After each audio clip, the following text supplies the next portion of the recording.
Bismillahirrahmanirrahim. Assalamualaikum warahmatullahi wabarakatuh.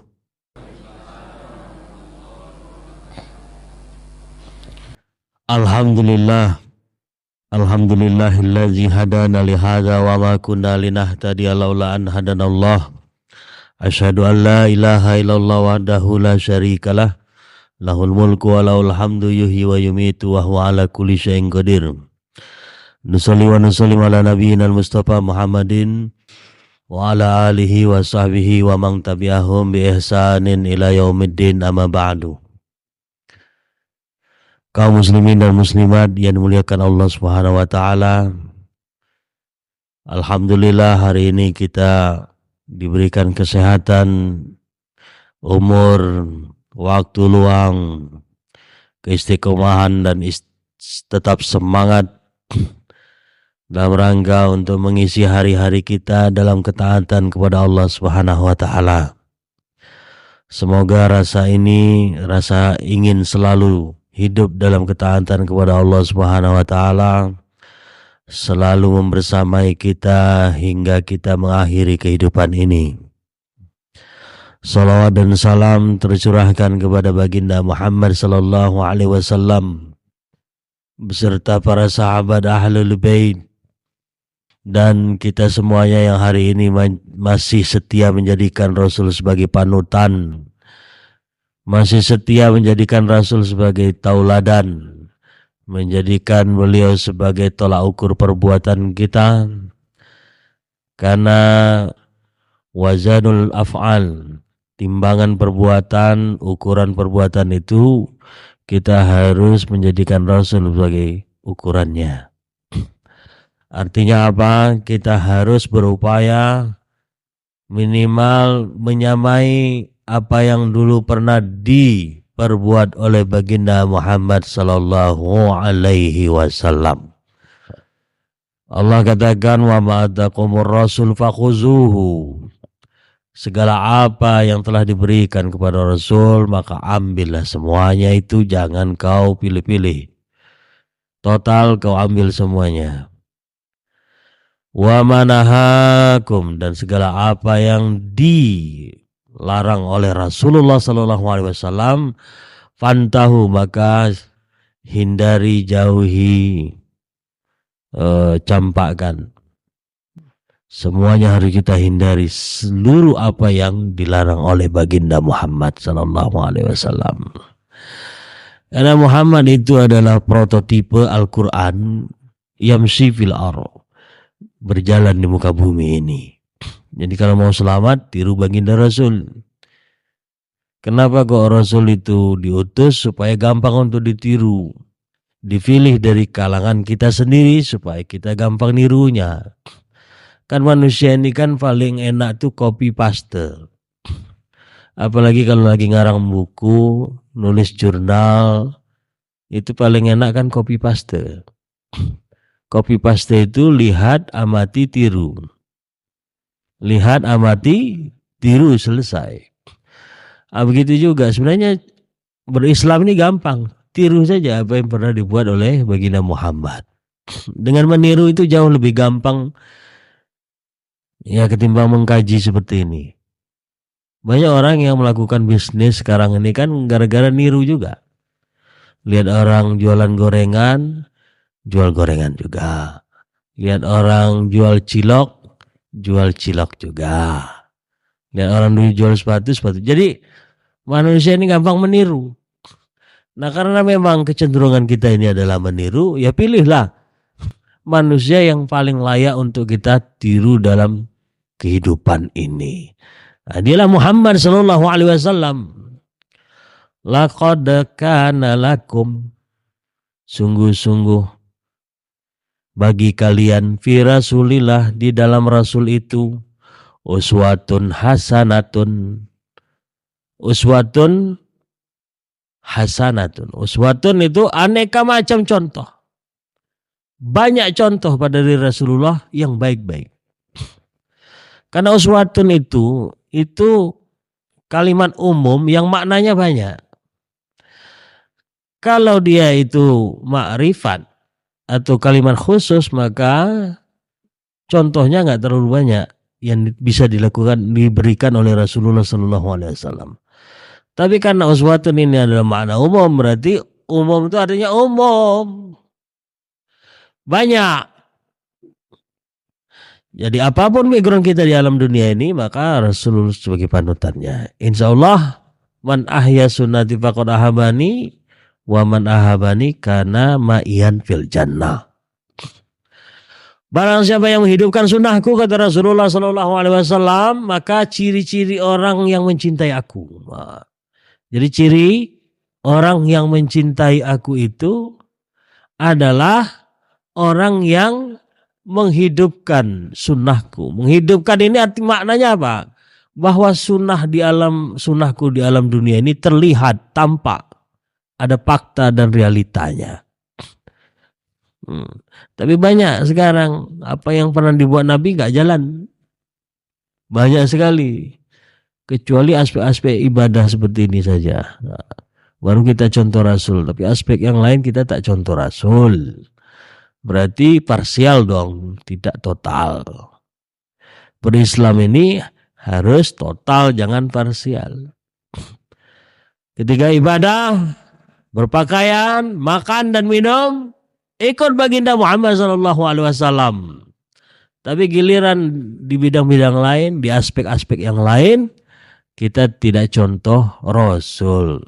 Nah, seakan-akan Rasul itu hanya mengajarkan ini dan tidak mengajarkan itu.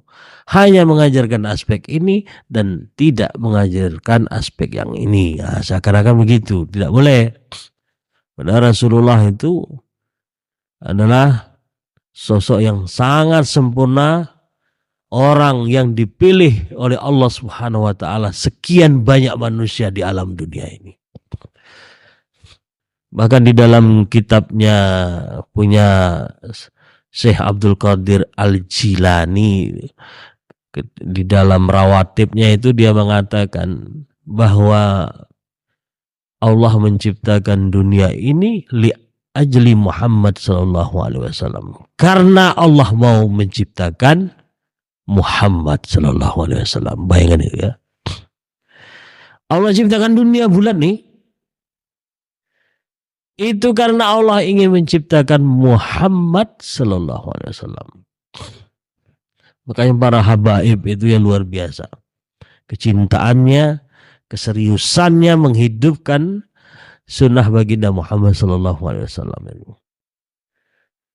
Bahkan dalam satu hadis, bahwa arasnya tiang-tiang singgasananya Allah Subhanahu wa ta'ala itu pernah dibaca oleh Nabi Adam alaihissalam. Muhammadun Rasulullah, la ilaha illallah Muhammadun Rasulullah, di tiang-tiang singgasananya Allah. Dibaca oleh Adam alaihissalam. Jadi sebelum Adam pun dicipta itu sudah tertulis di sana Muhammad. Luar biasa. Lah hari ini ajaran Muhammad SAW banyak nggak kita jalankan. Padahal gagah betul kalau kita mengikuti menjadi pasukannya Nabi Muhammad SAW. Berwibawa, ditakuti oleh lawan, disegani kawan. Menjadi khairu ummah. Karena Nabi itu adalah khairu anbiya, sayyidul anbiya. Sayyid itu artinya pemimpin. Ya sidi. Sidi itu bahasa Melayu ya. Kalau bahasa Arab ya sayyidi. Ya sidi itu artinya wahai pemimpinku. Jadi sayyidul anbiya berarti pemimpin para nabi. Bayangkan kita punya nabi yang itu adalah big boss, komandan utamanya para nabi terdahulu.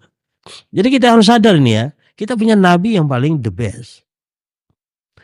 Kita umatnya nabi pilihan itu loh. Makanya kita harus bangga. Nabi gak mau melihat umatnya ini cuma begini-begini doang. Minimal umatku itu harus seperti aku. Pimpin dunia ini. Sebarkan Islam. Nah itu. Itu kalau menjadi umatnya Muhammad Sallallahu Alaihi Wasallam. Kalau tidak ya kita ini masih jauh. Ingin Nabi Muhammad Sallallahu Alaihi Wasallam melihat kita ini adalah umat yang seperti beliau. Yang kegiatan hari-harinya itu berdakwah. Yang kegiatan hari-harinya itu iqamatuddin. Yang kegiatan hari-harinya itu adalah nasrullah wal muslimin. Menolong Allah, menolong Islam, menolong kaum muslimin.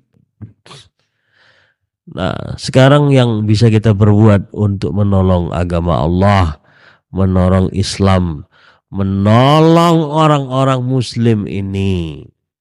Apa yang mau kita berbuat? Padahal di dalam surah Al-Quran, surah Al-Hujurat ya. Surah Al-Hujurat ayat 10. Nah, ini masuk ke tafsir. Innamal mu'minuna ikhwatun fa aslihu baina akhwaikum wattaqullah la'alakum turhamun. Allah mulai dengan kata-kata innama. Innama salah satu fungsinya di dalam Al-Quran itu untuk membatasi. Dalam istilah Arab disebut dengan adat. Adat itu alat, al-hasyri itu untuk pembatasan. Kenapa dibatasi? Karena sifat ini hanya dimiliki oleh orang-orang tertentu. Nah, itu ya. Tidak dimiliki oleh orang selain ini. Itu pembatasan. Innamal amruhu iza aroda syai'an. Innamal apa? Innama yang lain apa? Banyak inama itu ya. Innama amruhu iza aroda syai'an ayaqulu lahu kun yakun. Nah, innama ini juga pembatasan yang mampu untuk berbuat semaunya atas keinginan hanya Allah. Maka di situ menggunakan kata innama. Jadi innama itu untuk pembatasan bahwa sifat karakter pelaku hanya dimiliki oleh orang ini saja. Maka itu innamal mu'min. Jadi orang yang hanya memiliki sifat mukmin saja, di dalam hatinya ada keimanan saja. Allah batasi itu. Jadi kita kalau belum merasa belum pada level mukmin, upgrade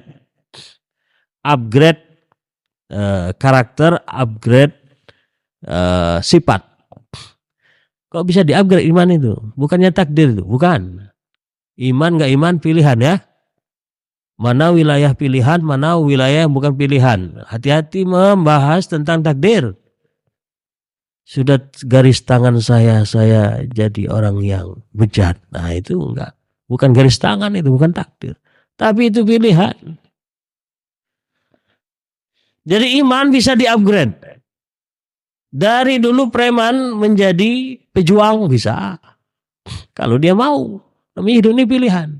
Dari dulu enggak rajin ke masjid menjadi rajin ke masjid. Pilihan. Dari tahu menjadi dari tak tahu menjadi tahu atau jahil menjadi alim itu juga pilihan. Makanya ada pepatah mengatakan hidup ini pilihan. Nah, Anda memilih-milih. Man sa'a kata Allah silakan Anda pilih man sa'a fal yu'min, man sa'a fal yakfur.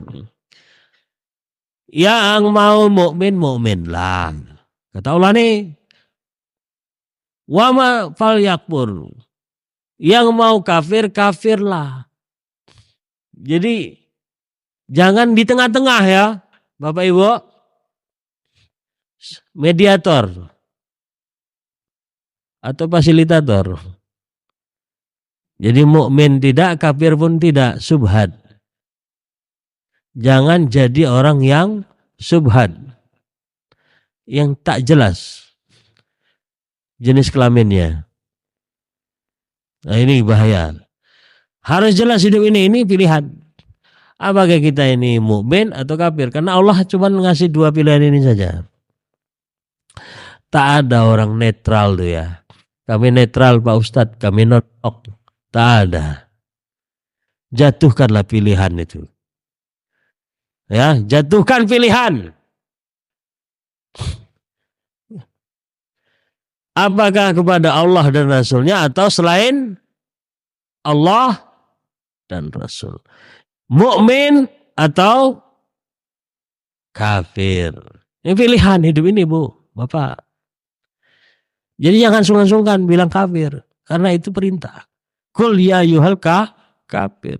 Sebenarnya kata kafir itu terhormat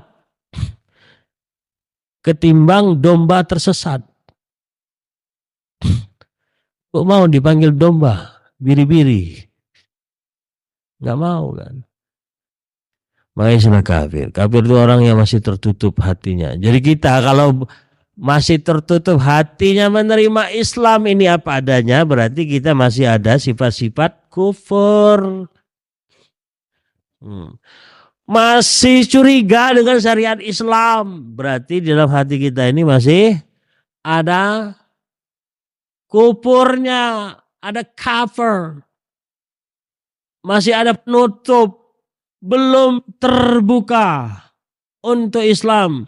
Padahal Rabbi srahli sadri wa yassirli amri wahlul uqdata min lisani yafqahu qawli. Padahal kita ini kan selalu meminta doa kepada Allah Subhanahu wa taala, ya Allah, israh li sadri. Lapangkan, bukakan hati saya ini untuk menerima Islam. Karena banyak faktanya orang Islam yang hari ini masih sulit, berat menerima Islam ini. Betul, banyak. Suruh begini ya nanti dulu lah Pak Ustadz. Suruh begini ya nggak cocok kayaknya di Indonesia. Suruh begini, oh ini bertolak belakang dengan NKRI. Jalankan hukum ini. Oh ini kayaknya ditentang oleh masyarakat nanti Ustadz. Terapkan hukum ini. Ini tak cocok lagi zaman sekarang Ustadz. Hebat kali kau. Diatur-aturnya pula Allah Subhanahu wa taala. Tak cocok lagi katanya mengatur dunia ini. Nauzubillah min zalik. Bahaya itu kawan. Kita kalau sudah mencurigai Islam, berarti kita sudah mencurigai anti kepada Islam, tak suka dari salah satu dari syariat Islam, berarti kita sudah tidak menyetujui Allah sebagai Tuhan kita dan Rasul sebagai Nabi kita. Ingat baik-baik. Nauzubillah min zalik. Salat kita selama ini tak dinilai apa-apa oleh Allah Subhanahu wa taala. Haba mangsura. Tahu haba mangsura? Seperti debu hilang. Tak punya nilai dan manfaatnya apa-apa di hadapan Allah Subhanahu wa taala kalau loyalitas kita kepada Allah dan Rasulnya ini masih tidak jelas posisinya. Masih plin-plan. Ini hati-hati ini berislam ini. Iman ini harga mati ya. Rukun iman itu tidak bisa ditawar. Bisa kami tawar jadi 4 aja Pak Ustadz. Rukun iman yang 6 tuh. Diskon 2. Tak bisa Pak. Bisa kami tawar, kami iman ini cuma 50%. Tak bisa. Bisa kami tawar iman kepada Al-Quran ini cuma 30% saja yang kami percayai. No. Bisa kami ikut Rasul ini hanya 10%. Tak bisa. Itu namanya iman. Ingat, iman tidak bisa didiskon. Makanya para ulama akidah ketika mendefinisikan Islam, iman itu tasdikul jazim. Anda kalau percaya, percayalah 100%. Jazim itu artinya percaya yang tidak dirasuki oleh keraguan-raguan. Nah, itu iman. Tidak dimasuki oleh unsur keraguan sedikit pun. Kalau masih ada keraguan di dalam hati, belum beriman. Karena iman itu harus pada level tasdikul jazim. Jika Anda percaya, jika Anda membenarkan, maka benarkanlah 100%, jangan kau susupi keraguan. Nah itu iman, Pak. Iman ini harga mati. Kalau NKRI ini masih harga nego. Iman harga mati. Harga mati ini berarti no diskon. Tidak ada banting-banting harga. Tetap harganya. Nah, ini hati-hati. Balik lagi tadi ke ayat tadi Al-Hujurat ayat 10. Al-Hujurat ayat 10. Innamal mu'minuna ikhwatun. Jadi yang orang yang mempunyai sifat persaudaraan itu hanya orang beriman. Kalau tidak beriman, dia tidak akan sampai kepada sifat ikhwah. Menjadikan lihat saudaranya yang lain itu seperti layaknya saudara. Itu saudara kami. Orang yang menganggap orang beriman lain bak saudaranya sendiri, itu pasti dia orang beriman, orang mukmin. Karena ini Allah yang nanya, Allah yang ngomong ini Allah Subhanahu wa taala. Innamal mu'minuna ikhwatun. Hanya orang yang beriman saja yang bersaudara itu. Kalau lawan beriman berarti kafir. Orang kafir tak pernah ada kata saudara. Mereka bersaudara kalau sama kepentingan, sama misinya, sama visinya. Tidak ada teman yang abadi. Yang abadi itu adalah kepentingan. Itu yang abadi. Ini slogannya orang kafir. Kalau orang kafir begini, dia bersaudara karena ada inginnya, dia bersaudara karena ada kepentingannya. Selesai kepentingan, persaudaraan pun hilang. Selesai misi, sudah tak kenal dia kawan. Makanya yang abadi hari ini adalah kepentingan, bukan pertemanan. Betul apa betul? Iya. Berapa banyak orang yang lompat-lompat partai? Kutu loncat sana, loncat sini. Kenapa? Karena kepentingan semuanya. Tinggalkan kawan lama, cari kawan baru karena demi kepentingan. Itu orang nggak beriman. Kalau orang beriman, sekali bersaudara selamanya, selama dia beriman. Fa'aslihu. Jadi kalau kita ini bersaudara, sampai-sampai Allah Subhanahu wa taala la yu'minu ahadukum hatta yuhibba li akhihi kama yuhibbu li nafsihi. Rasulullah sallallahu alaihi wasallam dalam hadis ya. Mengatakan seseorang tidak dikatakan beriman hingga dia mencintai saudaranya itu sebagaimana dia mencintai dirinya sendiri. Jadi dalam ayat ini Allah katakan beriman. Orang-orang yang beriman itu bersaudara. Apakah orang beriman di Indonesia saja atau di seluruh dunia? Bapak Ibu, Kita ini bersaudara dengan orang beriman di Pekanbaru nih saja, atau lebih kecil di skopnya Masjid Al-Hidayah nih saja, atau kaum orang beriman di seluruh dunia. Seluruh dunia tidak mengenal tapal batas, teritorial, tidak mengenal itu semuanya, lepas semuanya. Sekat-sekat kebangsaan ini kita tumbangkan karena persaudaraan tidak mengenal tapal batas. Orang beriman di belahan bumi manapun juga itu sana ambo. Ya. Dun sana sado. Itu saudara kita semuanya itu. Jadi enak orang Islam ini sebenarnya. Walaupun tak ada pertalian darah kita, nggak satu rahim sama dia, tapi beriman orang itu. Berkunjunglah ke negerinya. Aman sentosa.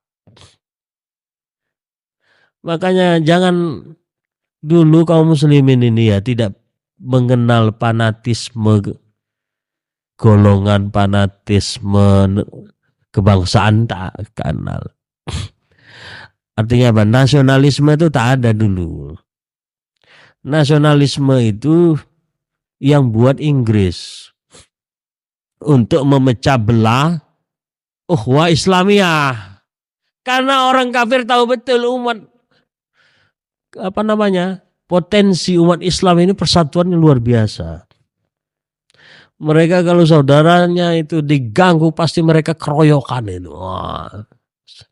Kalau saudaranya itu mulai dicuil-cuil sama orang kafir, langsung itu ikut tawuran semuanya. Nah, kan kayak lebah. Kalnahl, seperti lebah. Orang beriman, kayak lebah. Jangan ganggu saudara kami. Takut orang mukmin, orang kafir itu dulu ganggu orang Islam. Takut sekali. Tak ada yang berani. Kalau kita kan kalau kita nganggu orang, saudaranya, artinya sanak-sanaknya nanti yang marah. Kalau mukmin tidak, nggak ada hubungan darah kita dengan dia itu. Tapi karena dia beriman tadi, itu sanggup kita itu mengorbankan diri kita untuk saudara kita. Cuman hari ini, kehidupan hari ini gara-gara paham nasionalisme ini, akhirnya ya kita ini hidup bersuku-suku lah, sesama suku, sesama daerah, sama organisasi, sama provinsi, sama negara, itulah persatuannya. Itu pun momen-momen tertentu. Ya. Indonesia ini bersatu kalau sedang main sepak bola lawan Malaysia. Nampaklah persaudaraannya. Tumbuhlah ukhuwah watoniyah. Ikatan yang paling rapuh itu ya ukhuwah watoniyah ini ya. Ikatan yang paling rapuh itu ukhuwah asobiyah. Ikatan kesukuan, fanatisme. Ukhuwah hizbiyah, persaudaraan satu partai. Apalagi musim-musim pemilu ini baru berukhuwah hizbiyah, persaudaraan sesama partai. Cuman giliran nyalon anggota dewan, internal partai pun becokak. Kenapa? Karena ikatannya kepentingan, bukan ukhuwah. Itu adalah ikatan yang paling rapuh. Seperti rapuhnya jaring laba-laba. Tahu jaring Spiderman, Bu? Jaring laba-laba. Spider. Itu adalah rumah yang paling rapuh. Kalbuyutil angkabut. Bangunan yang paling rapuh itu adalah bangunan angkabut, spider. Laba-laba. Ibu-ibu kalau ngobrak-ngabrik rumah laba-laba kan cukup dengan bulu ayam kan, Bu? Coba rumah tetangga tuh kipas-kipas dengan bulu ayam, ambruk enggak? Enggak kan? Kenapa? Kokoh dia. Rumah laba-laba tuh. Begitulah tamsil, permisalan, gambaran persaudaraan di luar Islam. Kalau ikatan kita ini ikatan akidah, ikatan keimanan, ikatan karena Allah dan Rasul kuat. Kemarin kasus di Poso, orang Islam diganggu. Akhirnya mujahidin dari Jawa turun semuanya kabur. Ya kan, kabur orang itu. Kita ini nggak bisa masuk Gaza saja. Kalau ada pintu ke jalur Gaza, datang semuanya mujahidin dari Lebanon, Yordan, Palestina. Yakin aku, Binyamin Netanyahu itu kabur tunggang langgang itu. Dan tentara Israel itu adalah tentara terlemah di muka bumi ini. Ya, nggak ada itu. Dari dulu mainnya kabur-kabur aja itu. Nggak pernah mau berperang. Dari zaman dahulu. Nggak bisa berperang. Sejarahnya waktu ada namanya tentara kuat Palestina itu dulu kan tanah yang tanah Ardul Kinan ya, Yamamah. Di situ ada bala tentara Romawi yang sangat kuat. Diajaklah Bani Israel ini berperang oleh Nabi Musa. Ya Bani Israel, ayo kita perang. Kalau kalian memang menginginkan Palestina, ayo kita perang. Mudah-mudahan kita menang, Palestina itu jadi milik kita. Dilihatnya tentara Romawi itu kok kuat kali. Udahlah, pergilah Musa, kami tunggu aja di sini. Dari dulu nggak mau perang orang itu. Ya, lah wajarlah mereka perang melawan anak kecil. Kan Gaza itu seperti anak kecil. Kalau dibandingkan kekuatan alutsista, kekuatan yang dimiliki oleh Israel dengan. Tapi coba adalah dibuka keran pintu-pintu masuk, orang Islam masuk ke sana. Apalagi orang Mesir. Orang Mesir itu pemerintahnya saja yang pro Amerika. Rakyatnya itu masih murni membela Islam. Sekarang kan yang pengkhianat ini segelintir orang, Bapak Ibu. Yang mengkhianati umat ini hanya segelintir orang, tapi mereka berkuasa dan punya uang, punya pengaruh. Indonesia ini coba, kan yang menguasai cuma 9 buaya itu. 9 naga. Iya, cacing pita. Cuma 9 itu orang itu aja yang menguasai Indonesia ini. Karena kapitalisme itu yang berkuasa adalah yang punya uang. Yang akan memimpin itu adalah orang yang punya uang. Jadi capek, nggak usah kita capek-capek ngurusin pemilu ini karena pemenangnya udah tahu. Kenapa? Sudah dikondisikan semuanya, sudah di DP. Apa DP itu? Gampang kondisikan karena kapitalis. Capital itu modal, list itu pala. Jadi orang yang palanya, yang menguasai uang artinya, dialah yang berkuasa.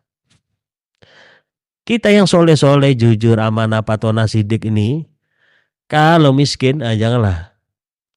Tak ada kesempatan bagi orang yang soleh, jujur, amanah, baik, ya kan? Tapi nggak punya duit di demokrasi, janganlah.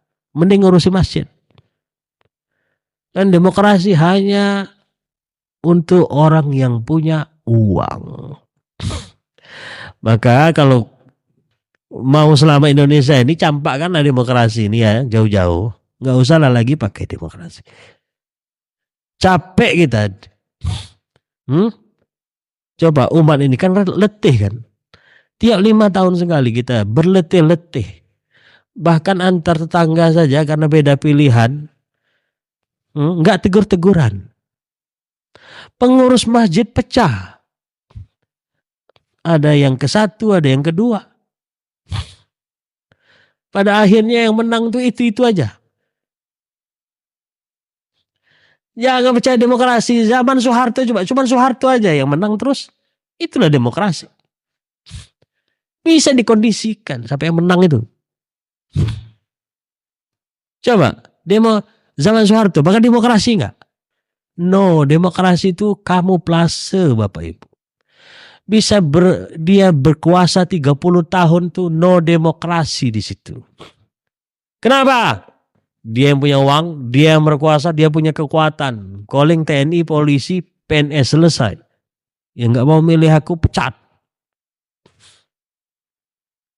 Demokrasi kayak itu? No. Sekarang mau gitu juga.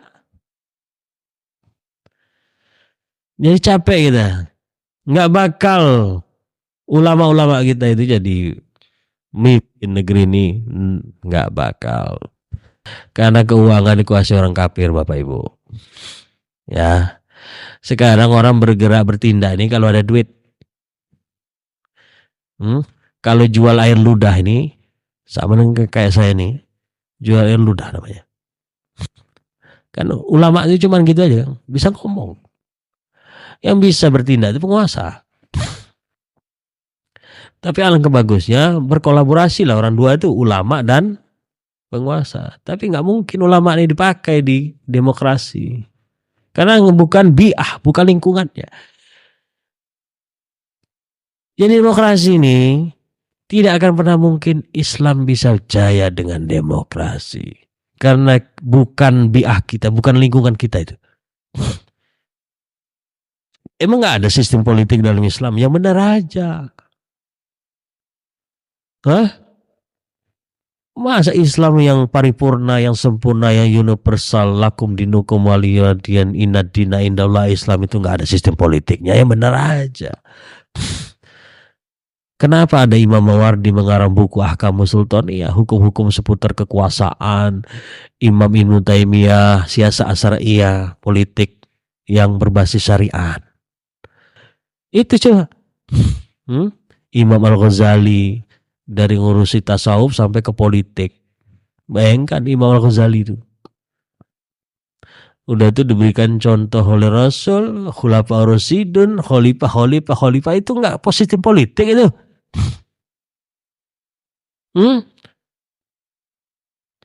Karena orang kafir itu sudah mulai iri dengki luar biasa, dihapuslah sistem khilafan ini. Ganti dengan demokrasi, hancur-hancuran kita udah. Lah kita itu ikut-ikutan. Padahal kata Allah Subhanahu wa taala, yattabi'una aqsara man fil ardi yudilluka an sabilillah. Jika engkau ikut-ikutan orang banyak ke barat, kita ke barat, orang banyak ke timur, kita ke timur. Orang banyak itu masuk lubang buaya, ikut pula masuk lubang buaya, ikut-ikutan. Yudiluka kalau suka ikut-ikutan tanpa pedoman, ikut-ikutan tanpa pedoman, yudiluka angsabilillah, pasti kau sesat kita. Jadi walaupun sedikit ini tapi paham Islam yang sesungguhnya, genggam itu kelompok yang sedikit itu. Memang sakit berat memikul Islam ini di tengah lautan jahiliyah. Berat. Tapi pahalanya 50 kali lipat dari pahala yang diperoleh oleh para sahabat. Kenapa begitu ya Rasulullah? Ditanya Rasul. Karena kalian melihat aku, hidup bersama aku. Langsung aku yang bina, aku jadi kosnya. Tapi umatku lam yaroni walakinahum yu'minu bi. Tapi umatku nanti, kata Nabi, Mereka tidak pernah melihat aku, tidak pernah hidup bersama aku, tidak pernah hadir di majelisku. Tapi mereka beriman kepada aku. Pahala mereka 50 lebih besar daripada kalian. 50 kali lipat. Jadi kalau kita memegang Islam ini di zaman fitnah ini, zaman jahiliyah ini, tetap kita berpegang teguh kepada Islam, insya Allah pahala kita akan berlipat ganda melebihi pahala para Rasulullah Sallallahu Alaihi Wasallam. Berat, memang berat, bu. Asik-asik kredit Honda, asik-asik kredit rumah. Kata Islam itu riba. Berat. Orang riba semuanya. Kita sendiri nggak riba. Makanya jangan ngikuti kebanyakan orang. Rame-rame nyoblos, rame-rame demokrasi, ikut-ikutan pula ke lubang buaya tuh. Caranya supaya permainan lawan itu berhenti, maka jangan ikut bermain di situ. Cari permainan lain. Demokrasi ini alat permainan penjajah untuk menguasai negeri-negeri Islam supaya under kontrol, di bawah kontrol mereka. Nah, demokrasi tidak akan pernah mau jujur jubir. Demokrasi ini membuka ruang menghalalkan segala cara, Bapak Ibu. Hingga kata Montesquieu, makolahnya Montesquieu. Makalah ini apa artinya? Pernyataannya Montesquieu. Dalam demokrasi, jika Anda ingin berkuasa, lalu melakukan aksi-aksi yang tidak populer sekalipun, lakukan walaupun itu harus membunuh. Ya, bayangkan. Walaupun harus membunuh untuk mencapai kekuasaan, lakukan. Kata siapa tadi, Bu? Montesquieu. Nah, Ibu sudah mulai pintar ini. Kok tahu ibu-ibu rumah tangga Montesquieu? Karena ngaji dengan Ustadz Dodi. Nah, itu. Jadi pikirannya lebih maju. Ya. Innamal mu'minuna ikhwatun fa'aslihu baina akhwaikum. Jadi kita ini bersaudara, Bapak Ibu. Makanya kemarin kasus Rohingya ini wajib kita tolong. Jangan ikut-ikutan opini orang banyak. Kalau mereka Muslim, karena memang mereka itu terusir dari negeri mereka, wajib kita tolong, wajib.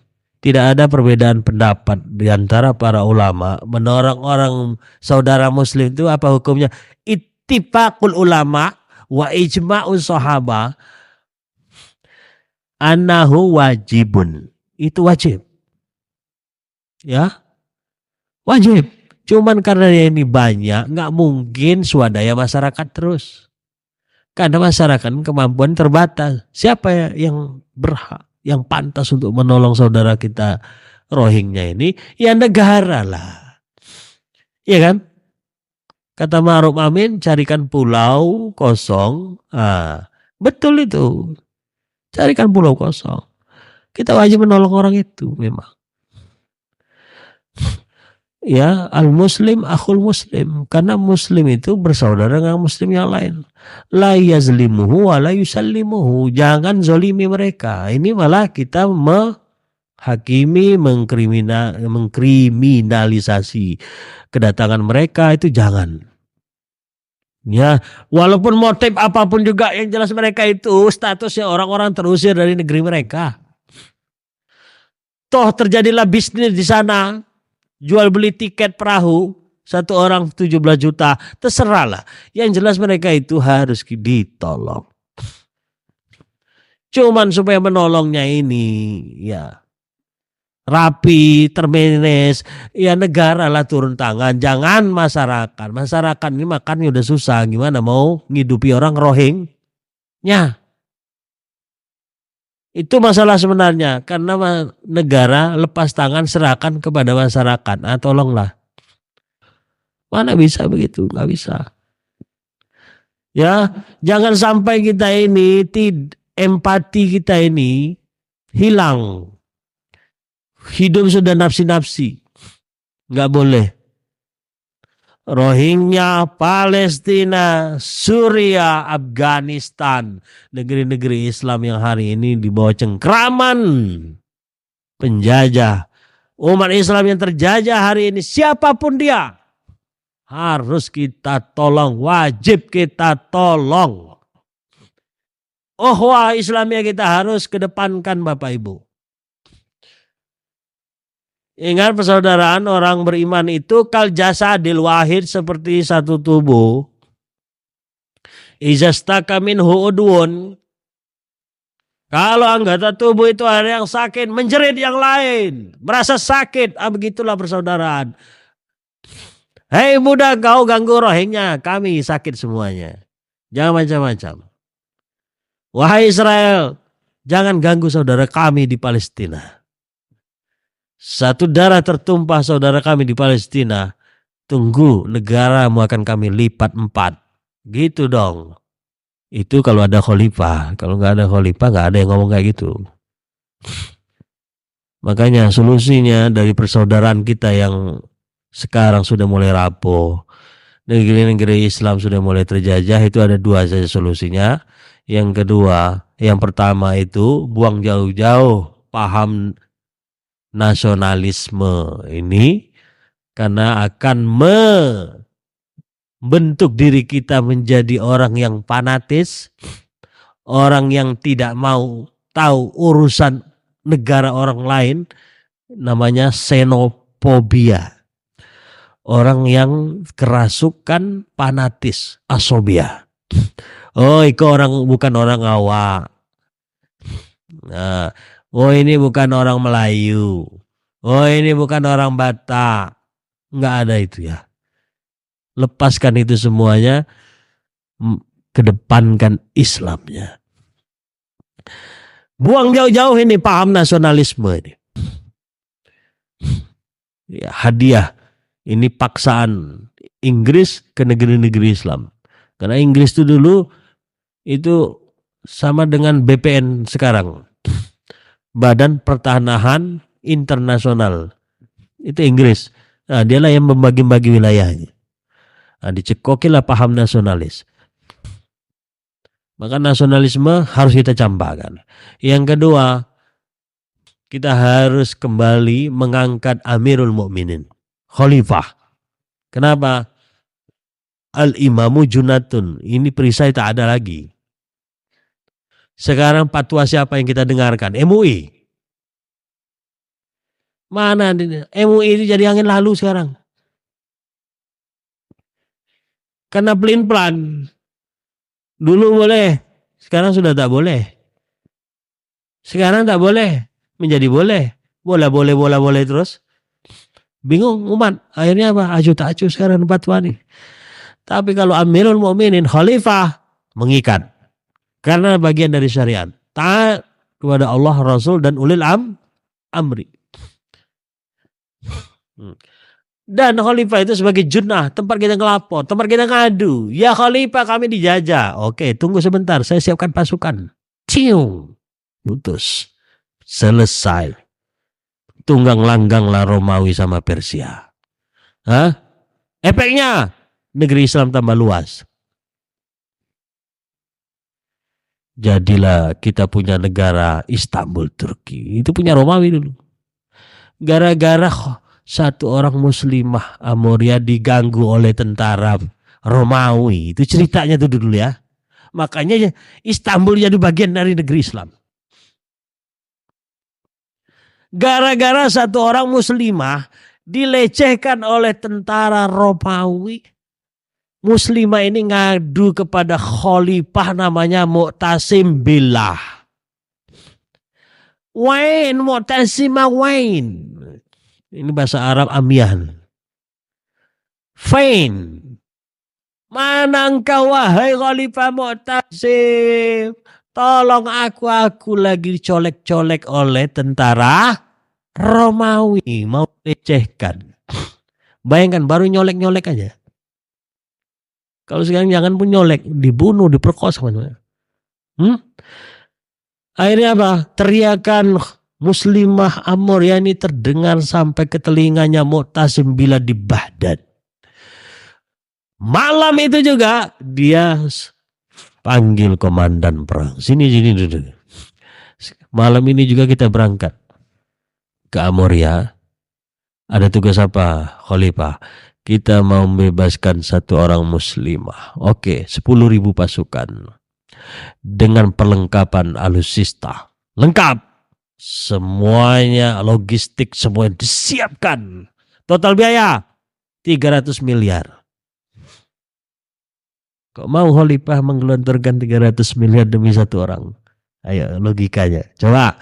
Itulah pemimpin dalam Islam. Tidak melihat biaya itu banyak atau sedikit. Yang dilihat ini adalah kewajiban. Coba orang berbuat, bertindak berdasarkan wajib, sunnah, makruh, mubah, haram. Ini yang paling bagus. Bukan sekedar kemanusiaan. Hak azazi manungso. Bukan hanya sekedar gak kuat itu semuanya. Yang kuat ikatan. Terikat dengan undang-undang syariah. Ini wajib. Walaupun harus menggelontorkan biaya yang cukup banyak. Karena ini adalah kewajiban. Tidak dihitung-hitung. Bayangkan menolong seorang muslimah. Harus menggelontorkan biaya yang sangat besar. 10.000 pasukan diberangkatkan. Akhirnya Romawi dilibas habis. Negeri mereka dibebaskan oleh kaum muslimin menjadi Istanbul Turki sekarang ini. Gara-gara seorang muslimah. Bayangkan itu. Akhirnya apa? Balik modal surplus ternyata. Betul nggak? Biaya yang ratusan miliar tadi. Akhirnya dapat kawasan baru. Dapat ghanimah. Dapat budak. APBN sehat. Nah, nggak perlu ngutang luar negeri. Gitu, makanya belajar Islam baik-baik. Karena pendapatan negara dalam Islam banyak sektornya. Di antaranya adalah ghanimah ini. Kalau mau kita menyelesaikan hutang kita Indonesia ini ya, perangnya aja Singapura itu dapat 6.000 triliun bayar hutang. Masa Singapura itu kan kecil kan Bu ya. Numpang lewat aja kita. Selesai. Udah tuh. Ya. Jadi ghanimah. Ghanimah bayar hutang. Kalau nggak mau bayar hutang ajak perang juga Amerika nih. Jadi hutang Amerika jadi statusnya ghanimah. Cina juga begitu. Itu kalau ada khalifah. Kalau sekarang jangan aja perang, kalah kita. Ya. Wallahu a'lam bishawab. Sampai jam berapa ini? Udah selesai lah ya. Oke Bapak Ibu, mudah-mudahan intisari dari kajian pagi hari ini bisa Bapak Ibu tangkap ya. Minimal ada yang ya nyangkut-nyangkut di akal pikiran kita. Jangan sampai pula lepas semuanya. Bila taufiq wal hidayah, kita tutup dengan doa kafaratul majelis. Subhanakallahumma wa bihamdika asyhadu an la ilaha illa anta astaghfiruka wa atubu ilaik. Bila taufiq wal hidayah. Assalamualaikum warahmatullahi wabarakatuh.